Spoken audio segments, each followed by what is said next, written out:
You're watching Newstainment Television. Madam आपने FIR दर्ज कराई है, क्या कारण है इसके पीछे का?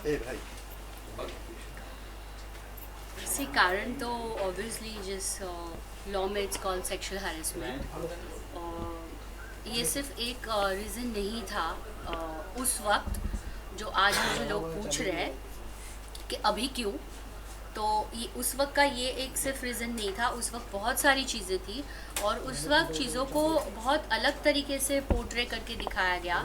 जैसे कि आज तक मुझे नहीं लगता टेलीविज़न में बहुत सारे लोगों ने, आर्टिस्टों ने शोज़ छोड़े हैं, जाकर फिल्में की है, फिल्म करके वापस आके उस शो को ज्वाइन किया है। टेलीविज़न इंडस्ट्री में जो उनके तरीके से हो सकता है वो स्टोरी में चेंजेस करते हैं। जब चाहे किसी को घर बैठा सकते हैं, जब चाहे किसी को निकाल सकते हैं। वही चीज़ उस वक्त मेरे साथ की गई। मुझे कहा गया आप अपना मुंह बंद रखो, चुपचाप काम करो, बहुत अच्छा शो है, शो में से आपको निकाल दिया जाएगा, क्या कर पाओगी आप, क्या करोगी, कितना सर्वाइव करोगी, और 2 मिनट लगेंगे तो चुपचाप बैठ के काम करो। तो मैंने कहा नहीं, चुपचाप बैठ के काम करो मतलब किस तरीके से काम करो, हम कुछ चीज़ें क्लियर कर लें। चैनल के लोग चेंज हो गए हैं, आप मुझे बताएंगे कि हम किस तरीके से काम करें। मतलब आप नायगांव में आपने शूटिंग कर रहे हो, वो भी आपने शो के साइन करने के बाद बोला कि सेट अभी नायगांव में बन रहा है, तो हर चीज़ आप अपने तरीके से करोगे। और आपने चीज़ें ऐसी रखी, ओ आपने कॉन्ट्रैक्ट साइन किया है, आप कॉन्ट्रैक्ट छोड़ नहीं सकती, आप छोड़ नहीं सकती, तो आप ही पहले न्यूज़ देते हो कि हम लोग रिप्लेस कर रहे हैं। सबको शायद सारे लोगों को पता है 2 मार्च को मैं सेट पे शूटिंग कर रही थी। 10 दिन की शूटिंग मेरे 2 दिन में करवाई गई, क्योंकि मैं मेरे नॉन ब्लॉक डेट्स 27, 28, 29 फेब में घर पे थी। वो 29 फेब थी, मुझे अभी भी पता है। मेरी मीटिंग हुई थी, मुझे उस मीटिंग में बहुत बुरे तरीके से इन लोगों ने डांटा था। और उसके बाद 1 और 2 तारीख को फिर भी मैं शूटिंग कर रही थी। 2 तारीख को पूरे मीडिया में था कि मुझे रिप्लेस कर रहे हैं क्योंकि मैं टेंट्रम्स थ्रो कर रही हूँ। और उसके बाद मेरे ब्लॉक डेट्स में इन्होंने मुझे छुट्टी दी। ब्लॉक डेट्स में मुझे कहा हम आपके साथ शूटिंग नहीं कर रहे हैं। मैंने कहा क्यों, और तभी मैं समझ गई थी ठीक है मुझे रिप्लेस कर रहे हैं, ठीक है करो। मेरी तबीयत बहुत ख़राब थी। मैंने उस वक्त मुझे पता है कि मैंने किस तरीके से टाइम फेस किया है, क्योंकि एक शो के लिए मैंने 100% दिया था। वो रोल मैं नहीं करना चाहती थी, सबको पता है। भोजपुरी कैरेक्टर था, मैं महाराष्ट्रियन लड़की हूँ, मैं उस लैंग्वेज में बात नहीं कर सकती। कॉमेडी है, मैं आज 15 साल से इस इंडस्ट्री में काम कर रही हूँ, मैंने अपनी एक इमेज बनाई है, वो मैं नहीं तोड़ना चाहती थी कि ये क्या कर लिया है शिल्पा ने। मेरे लिए वो बहुत इम्पोर्टेंट था। लेकिन रात को 3 बजे तक मुझे फ़ोन करके मेरे से हाँ बुलवाया कि मैं शो करूँ, आपको जो चाहिए वो ले लो। उस वक्त उनमें जब रश्मि देसाई ने शो छोड़ दिया तब उनको मुझ में सारी वर्सिटैलिटी दिखाई दी। Oh you are very versatile actress, only you can do this show. मैंने कहा श्वेता तिवारी को ले लो, नहीं she is doing 1 show with us, तो नहीं होता तो आप उसको ले लेते। मगर इस तरीके से उन्होंने लास्ट मोमेंट पे चेंजेस करके मैंने उस रोल को प्रूव किया।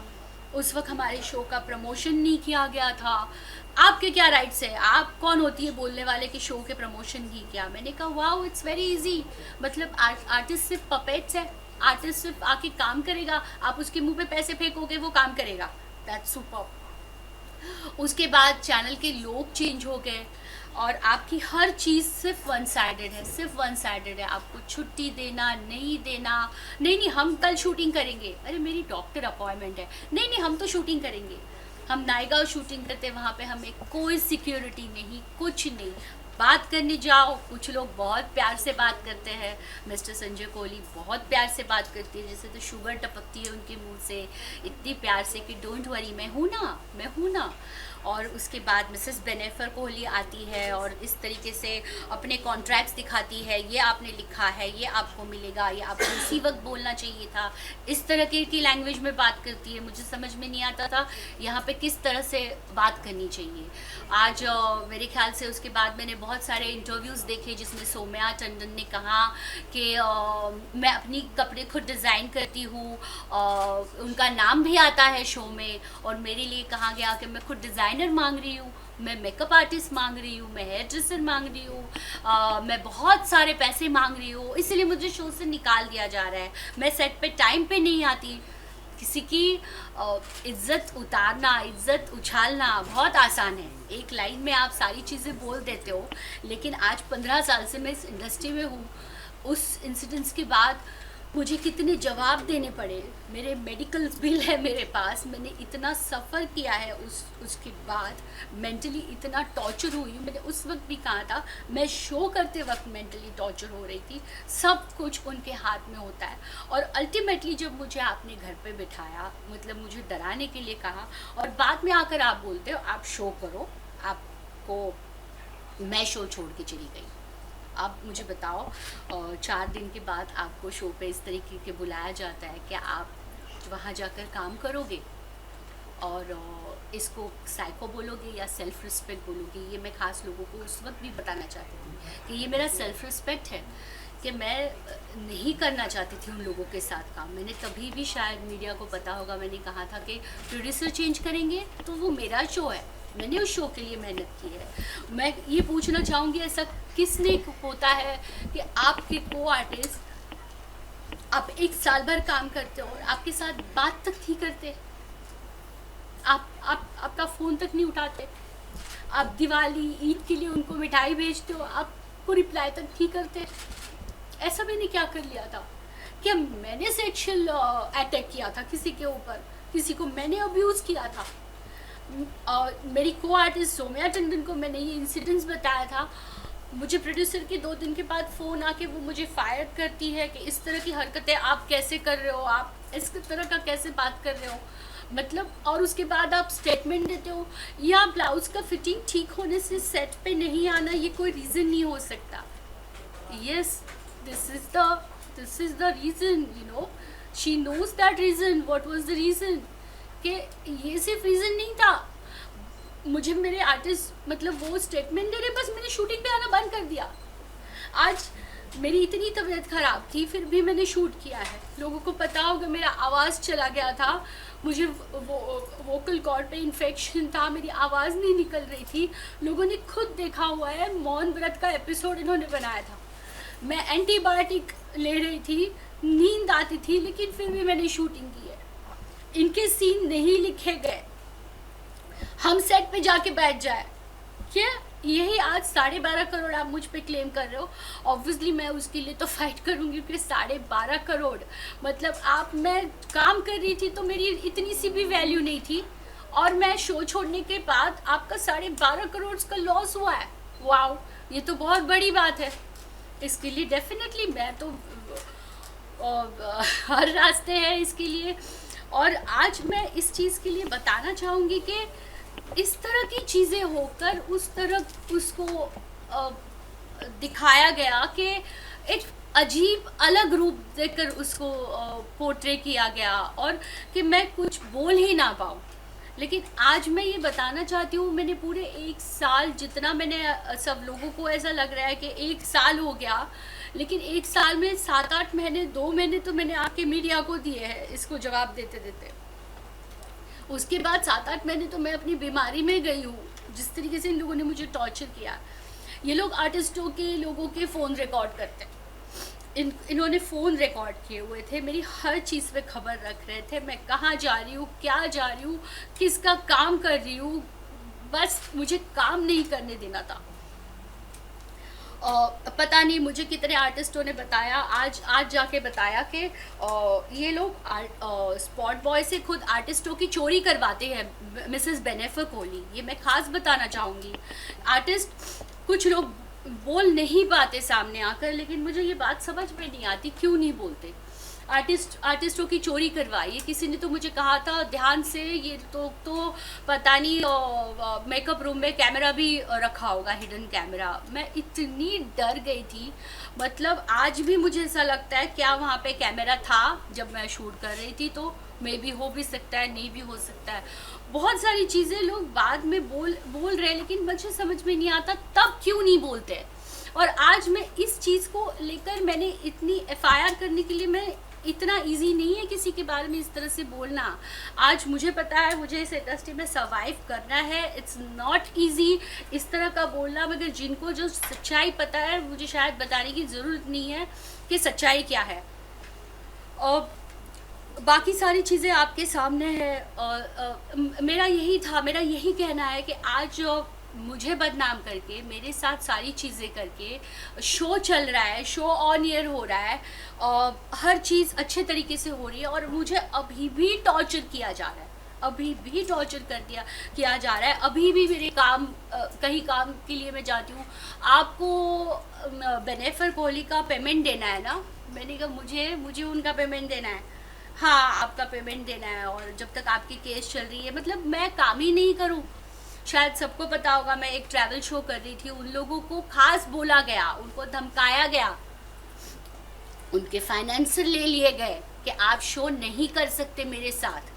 ये सिर्फ एक चीज़ नहीं है, मैं जहाँ इवेंट में गई हूँ, मतलब मैं आज सिर्फ भाभी जी शो मैंने नहीं किया, मैंने टेलीविज़न पे बहुत शो किए और सारे शो की रेटिंग बहुत अच्छी रही है। मैंने DD1 पे जो शो किए है उसकी रेटिंग बहुत अच्छी रही है। आज भी लोग मुझे उस शो का नाम लेकर मुझसे बात करते हैं, आपके शो से मैं इवेंट में जाती हूँ, वहाँ के आप पैसे क्लेम कर रहे हो कि बिकॉज ऑफ अंगूरी कैरेक्टर मैं फेमस हुई हूँ और मैं उस शो में जा रही हूँ इसीलिए मुझे इज्जत मिली है, आप वो भी नहीं कर सकते, आप ये नहीं कर सकते। मतलब जितने तरीके से मुझे ये लोग मुझे बर्बाद कर दे, उतने तरीके से इन लोगों की कोशिश चल रही है। और इसीलिए मुझे ये चीज़ मैंने सच बोली है। और इसके साथ और भी बहुत सारी चीज़ें, और भी इन्होंने जी के फ्रॉड बिल्स लगाए हैं, 12.5 करोड़ के जी के बिल्स लगाए हैं। शायद जी वालों के साथ मैंने बात की थी, जी वालों को इसका पता नहीं है कि जी के इंसेंटिव अमाउंट, TRP लॉस के इन्होंने बिल लगाए हुए हैं, जिसका इनको जवाब देना पड़ेगा ऑब्वियसली। हर तरीके से क्रिमिनल केस बनती है इनके ऊपर, सिर्फ सेक्सुअल हैरेसमेंट की नहीं बनती है। मिसेस बेनेफर Kohli she is the big culprit, you know. ये लोगों को पता होना चाहिए कि आज इतना सारा किस्सा हुआ, वहाँ पे मिस्टर संजय कोहली कहाँ है, क्यों? वो भी प्रोड्यूसर है, उन्होंने एक स्टेटमेंट दिया है मेरे अगेंस्ट, क्यों नहीं दिया उन्होंने? क्यों नहीं बोला मुझे बताए। आप आर्टिस्टों को सबको जब आप चोरी करते हो ना, तो आपको चोरी छुपाने के लिए 50 चीज़ें करनी पड़ती है। मैं अभी जाकर आपके साथ सब आर्टिस्टों को जाके पूछूंगी कि आप मेरे साथ बात कर सकते हो, आप मेरे साथ बात करते हो। मैं उनको दिवाली विश करती हूँ, मुझे रिप्लाई तक नहीं करते, मेरे नंबर ब्लॉक कर दिए उन लोगों ने। क्यों? मुझे पता चलेगा क्यों, इस तरह से क्यों? एक ही प्रोड्यूसर है दुनिया में। ग्रेट। मैडम, आपने जो सेक्सुअल हैरेसमेंट का केस कराया है, कितने दिनों से ये पूरी चीज़ें चल रही थी और FIR कराने में देरी क्यों हुई है? सी FIR इतना इजी नहीं है, FIR होना बहुत बड़ी बात है। और ये काफ़ी टाइम से शायद मीडिया के कुछ लोगों को पता है। हमने जब बैठ के बात की थी, मैंने इस बात को बताया था कि एक्चुअली ये भी किस्सा वहाँ पे था, this was the issue. I don't know इस तरह की चीज़ें प्रोड्यूसर बेनेफर कोहली के कान पे आ गई थी कि जो भी संजय कोहली जी का बिहेवियर है वो उसके बारे में थोड़ा सा मुझे अनकंफर्टेबल फील हो रहा है, और मैं इस तरह की चीज़ें बोल रही हूँ किसी आर्टिस्टों को। और ये चीज़ें मैं मीडिया में कुछ जो लोग हैं उनको बता चुकी थी, लेकिन ऑब्वियसली उस वक्त इस तरह का उस पर रिएक्ट करना, उस बात को ऐसे ही बोलना बहुत मुश्किल है। तो FIR ये इस लेवल पे क्रिमिनल केस में इनके ऊपर करूं, और ये काफ़ी टाइम से मेरा चल रहा था। जैसे भी मैंने कहा मैं इस चीज़ को बाहर लाऊंगी, क्योंकि बहुत सारे लोग होते हैं, शिल्पा मत बोलना, यू नो, चुप बैठना, क्या मिलेगा इससे, खुद तुम्हारी बदनामी होगी, अभी क्यों बोल रही हो, तब क्यों बोल रही हो। तो आई डोंट नो, इसके लिए मेरे पास भी कोई जवाब नहीं है, लेकिन हाँ वैसे भी जवाब है कि जब टाइम के साथ साथ हर चीज़ बदलती है, और अभी आज टाइम मिला इस चीज़ को बाहर निकालने का, तो ओके। सो इस पीरियड के दौरान किसी ने आपको सपोर्ट किया इस एक्शन लेने से पहले? किसी ने नहीं किया, किसी ने नहीं किया। इसलिए मैंने बहुत डट कर ये चीज़ मैंने कही कि क्योंकि ये जो पूरा सिनेरियो हुआ, मुझे किसी भी आर्टिस्ट का सपोर्ट नहीं मिला कि हमारे इंडस्ट्री में ये होता है। ठीक है, हमारे इंडस्ट्री में इस तरह की चीज़ें, हमारे इंडस्ट्री में नहीं, इंडस्ट्री के बाहर मैं ये खास बताना चाहूँगी कि ये सिर्फ हमारे इंडस्ट्री में नहीं होता, ये सब जगह पे होता है। आप उसको किस तरीके से लेते हो, किस तरीके से रिएक्ट करते हो, इसके ऊपर डिपेंड करता है। वही हमारे इंडस्ट्री में सिर्फ ये चीज़ नहीं होती है, कोई किसी के ऊपर रेप नहीं होता, सारी चीज़ें म्यूचुअल अंडरस्टैंडिंग होती है। सारी चीज़ों को आप काम हो या बाकी रिश्ते हो, रिलेशन हो, को आर्टिस्ट के साथ आपके रिलेशन, ये सारे म्यूचुअली होते हैं, कोई किसी के ऊपर ज़बरदस्ती नहीं हुई। तो मेरे साथ सेक्सुअल हरेसमेंट मतलब ये लॉ में वर्ड है, मेरे साथ किसी ने ज़बरदस्ती नहीं की, किसी ने रेप अटेम्प्ट नहीं किया, एफआईआर में वो भी है। लेकिन या सामने से अप्रोच करने के बाद आप उसको रिजेक्ट करते हो, आप उसको नहीं बोलते हो, तो सामने वाले आदमी को समझना चाहिए।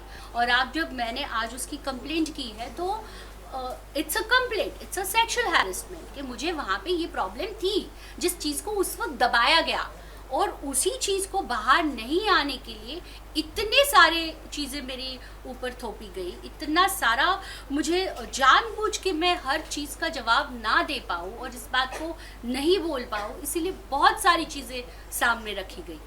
सो आपको लगता है आपकी शो लेफ्ट करने के बाद उस शो की काफ़ी टीआरपी डाउन हो गई, तो उनको कहीं ना कहीं रिग्रेट होगा ये दिन का? रिग्रेट तो उनको तभी हुआ था जिस वक्त उन्होंने मुझे डराने के लिए छुट्टी दे के और रिप्लेसमेंट की बात की थी। उनको नहीं लगा था कि मैं इस तरह छोड़ दूंगी शो, जो उन्होंने बाद में उसको दिखाया कि मैंने शो छोड़ दिया। और भी मुझे किसी ने पूछा कि शो तो आप ही ने छोड़ा ना, आप ही ने कहा। मैंने कहा हाँ, उसको शायद नहीं पता लोगों को, लेकिन उसको सेल्फ रिस्पेक्ट बोलते हैं। अगर मैं नहीं गई हूँ, मतलब आप अपने मर्ज़ी से घर पे बिठा दो, आप अपनी मर्ज़ी से बुलाओ, उसके बाद बोलो आपने साइन किया, आपको आना पड़ेगा। और इनके एक्सक्लूसिविटी क्लॉज में लिखा हुआ है, you have to give exclusivity exclusively everything to producer, you know. तो उसका क्या मतलब हुआ? तो कॉन्ट्रैक्ट में आप एक्सक्लूसिविटी इस तरीके से लिखते हो, तो exclusively everything you have to give to your producer. मतलब उसमें कॉस्ट्यूम के भी क्लॉजेस है, यू नो, जो प्रोडक्शन हाउस आपको कॉस्ट्यूम प्रोवाइड करेगी वो कॉस्ट्यूम्स आपको पहनने पड़ेंगे। इसलिए इन्होंने कहा मेरे कॉस्ट्यूम्स मैं बनाती थी, तो सौम्या टंडन का नाम आता है, सौम्या टंडन कॉस्ट्यूम बना सकती है, सौम्या टंडन अपना कॉस्ट्यूम डिज़ाइन कर सकती है, मैं नहीं कर सकती। और जिस तरह का क्लॉज कॉन्ट्रैक्ट में लिखा हुआ है, जिस तरीके से वो एक्सक्लूसिविटी को लेकर, तो एक्सक्लूसिविटी में क्या मुझे प्रोड्यूसर जो बोलता है वो मैं कर लूँ? नहीं तो आप मेरा पेमेंट नहीं दोगे। एक्सक्लूसिविटी में ये आता है, आज कॉन्ट्रैक्ट में कॉस्ट्यूम्स लिखे हुए हैं, तो क्या आप मुझे 2 पीस कॉस्ट्यूम पहनने बोलोगे, मैं पहन लूँगी, क्योंकि कॉन्ट्रैक्ट में लिखा है, हर चीज़ कॉन्ट्रैक्ट में लिखी है। तभी मुझे यही कहना था कि आप उसी वक्त कॉन्ट्रैक्ट को लेकर ही बात हो रही थी, तो मैं उस कॉन्ट्रैक्ट को ही जवाब देने वाली थी कि कॉन्ट्रैक्ट में आपको हेड टू टो खरीद रखा है। आज आर्टिस्ट रिप्लेस होते हैं, हम लोगों को पता भी नहीं चलता रिप्लेस हो गए। क्यों? क्योंकि वो अच्छे आर्टिस्ट नहीं है, छोटे आर्टिस्ट है। बड़े आर्टिस्ट ही आज इन लोगों को पता चल गया, ऐसे ही आर्टिस्टों को रिप्लेस करते हैं। लेकिन जहाँ पर आज उनको पता चल गया कि जो कैरेक्टर मैंने किया था वो मेरा था 100%, इन्होंने ये तक बोला है हमने बनाया उसे, वाओ, तो बनाओ शुभांगी अत्रे को भी। मैं तो सब कुछ छोड़ के गई।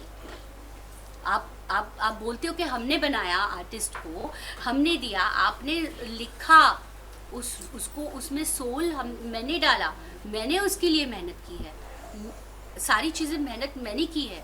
आप बनाओ, मैंने इसलिए कहा शो मस्ट गो ऑन करके मैं निकल गई।